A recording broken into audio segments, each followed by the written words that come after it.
Welcome to the deep dive. So we're about to unpack something you sent us a whole stack of sources on. Yeah, a really relevant topic. Absolutely. It touches on something fundamental, right? Sleep. And your sources, they're all focused on sleep trackers. These gadgets that seem to be everywhere now. They really are. And it's kind of fascinating, isn't it? In a world obsessed with data, with optimizing everything, Yeah, it makes sense we turn that focus onto, well, the third of our lives we spend asleep. totally. So our mission for this deep dive, and this is purely based on the material you sent us, is to figure out, okay, what are these sleep trackers really? Right. How do they supposedly work? What do the sources say about the potential benefits?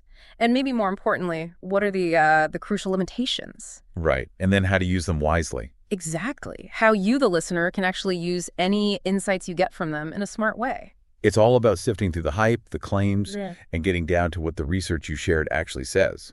The practical side.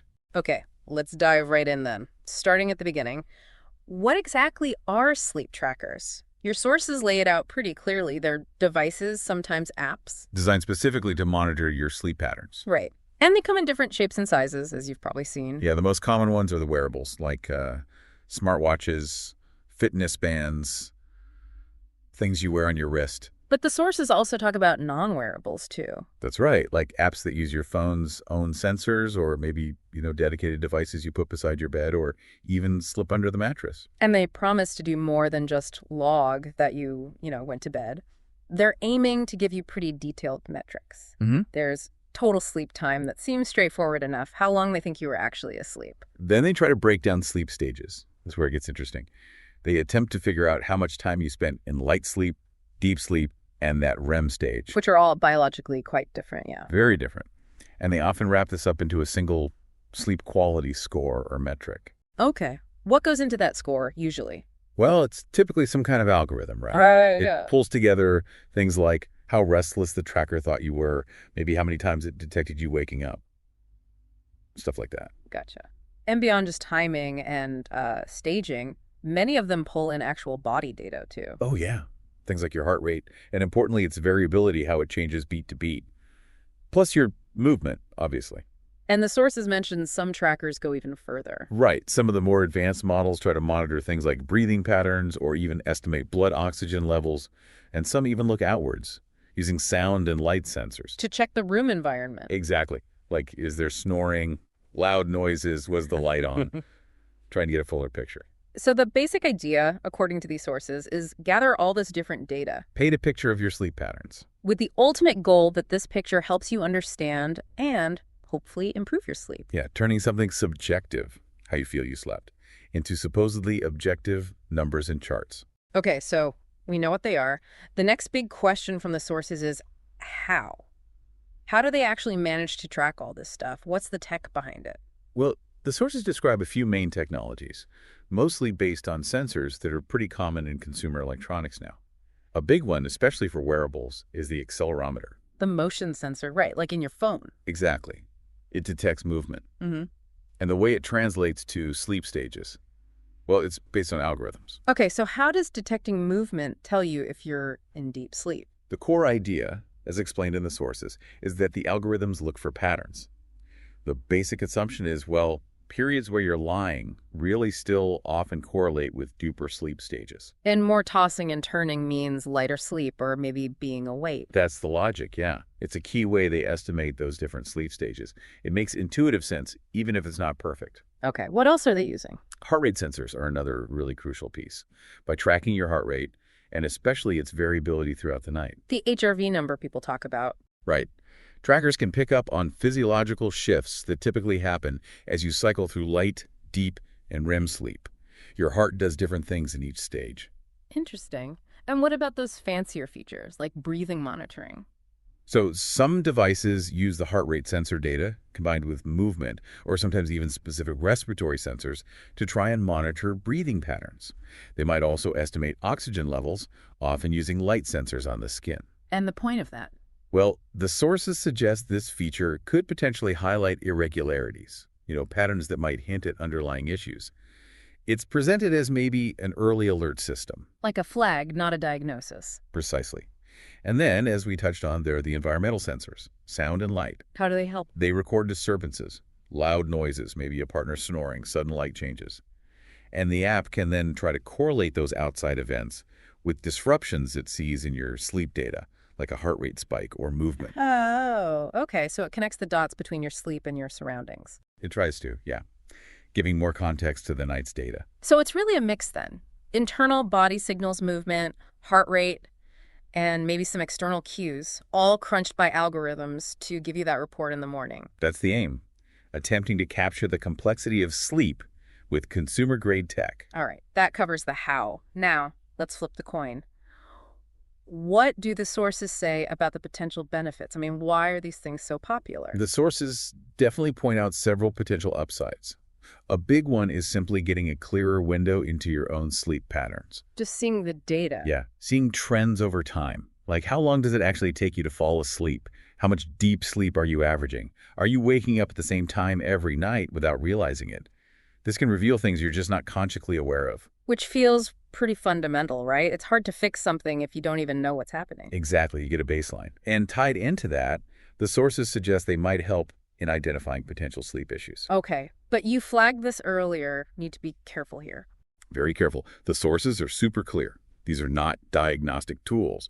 But if your tracker consistently flags unusual patterns, Like what? like, say, very frequent wake-ups you don't even remember, or maybe those breathing irregularities we mentioned, the idea is this data could serve as an early warning sign. Like a little nudge saying, maybe you should get this checked out. Precisely. The sources mention this might prompt someone to actually go see their doctor about potential issues like sleep apnea, or maybe chronic insomnia, or even restless leg syndrome. So it gives you something concrete, some data to bring to that conversation. Exactly. It could warrant further, professional investigation. Another potential benefit mentioned is motivation, helping you build better sleep habits. Ah, the feedback loop idea. Seeing your score go up makes you stick with the good habits. That's the theory. If you decide, okay, I'm going to stop drinking coffee after 2 p.m., or I'm going to try a consistent bedtime, and then you see the tracker data seemingly reflect positive changes, maybe more deep sleep or a better quality score, it can really reinforce those behaviors. It feels rewarding. Makes sense. And some trackers offer more direct guidance too, don't they? Yes, helping you actually customize your sleep routine. Lots of the apps connected to these trackers have features like smart alarms, personalized bedtime reminders. Oh yeah, I've seen those. Or maybe suggestions for optimizing your bedroom, like cooling it down, or nudges to, put down your phone earlier. They try to turn the data into actionable tips for you. And there was one slightly unexpected benefit mentioned in the sources. Something about stress. Yeah, that one's quite interesting. It seems counterintuitive, but for some people, actually having some data, even if it's not perfectly accurate, can paradoxically reduce anxiety about sleep. Instead of just vaguely worrying, am I getting enough sleep? Seeing a record, understanding what the tracker estimates as normal for their body can sometimes be calming. So knowing something is better than knowing nothing and just worrying in the dark? For some individuals, apparently yes. So yeah, lots of potential upsides listed. Shedding light on patterns, maybe acting as an early alert, boosting motivation, offering personalized tips, and maybe even easing some sleep anxiety. Sounds pretty good when you list it like that. When used in the right way, potentially yes. But, and this is a big but, according to your sources, this brings us squarely to the limitations. Because these devices definitely have some significant downsides and caveats. Oh, absolutely. This is probably the most critical part to understand. And the number one limitation, hammered home across the sources, is accuracy. They're just not perfect. Far from it, especially compared to the gold standard used in sleep clinics, the polysomnograph. Right, the one with all the wires measuring brain waves, eye movements, muscle activity. A whole different league. Exactly. Consumer trackers are mostly estimating sleep stages based on those proxies we talked about, movement and heart rate.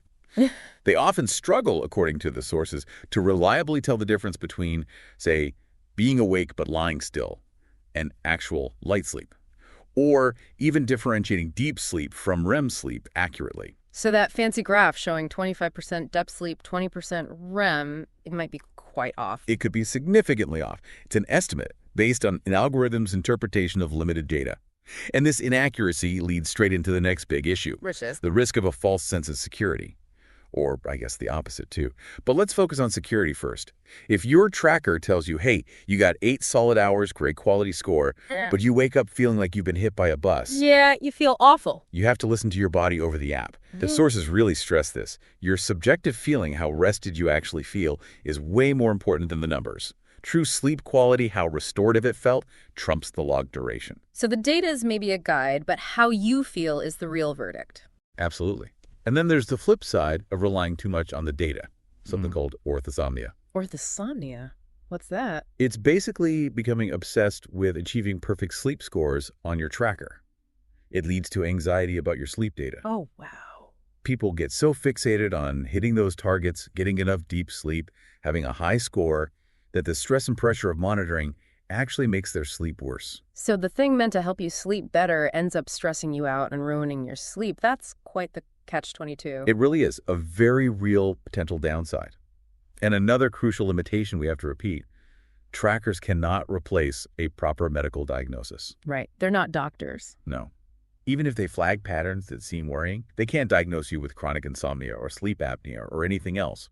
That needs a healthcare professional, often involving a clinical sleep study. So maybe they point you in the right direction, maybe they give you beta to show your doctor, but they are not the diagnosis itself. Couldn't have said it better. Yeah. And finally, just on a practical level, the sources mention things like comfort. Yeah, wearing a watch all night isn't for everyone. Exactly. And, remembering to charge them.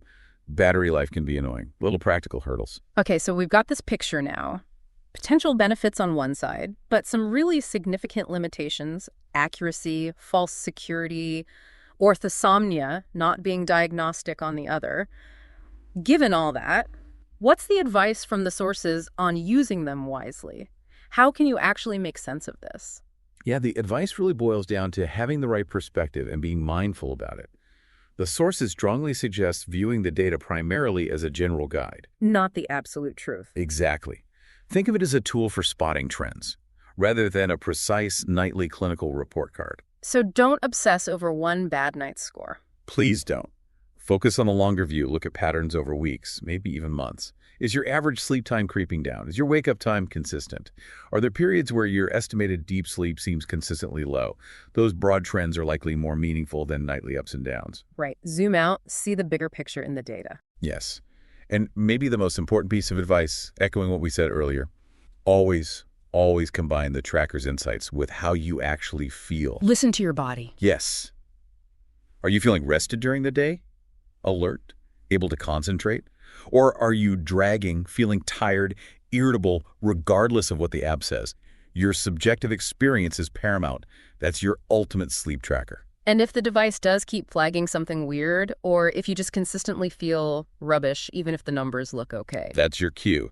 That's when you should definitely consult a healthcare professional. Use the tracker data, if you have it, as maybe a starting point for that conversation. Show them the trends you've noticed, but let them do the assessment and provide actual medical advice. So it's like the tracker can be a tool in your sleep health toolkit, but it's definitely not the whole toolbox. It's certainly not the mechanic either. Good analogy.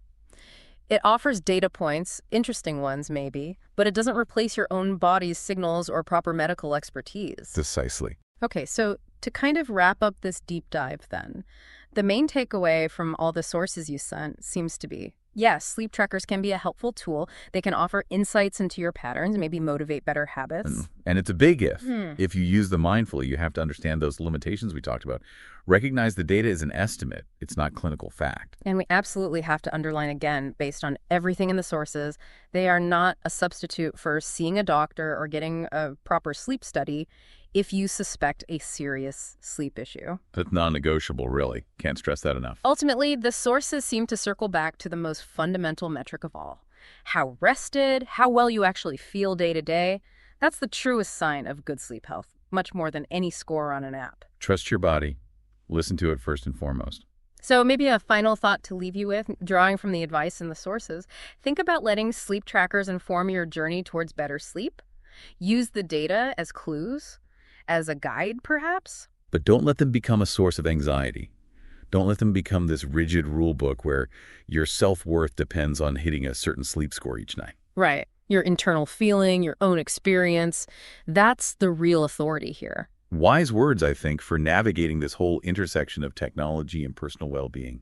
That brings us to the end of this deep dive on sleep trackers, all based on the materials you shared. Hopefully you've now got a clearer, maybe more nuanced view of these very popular devices.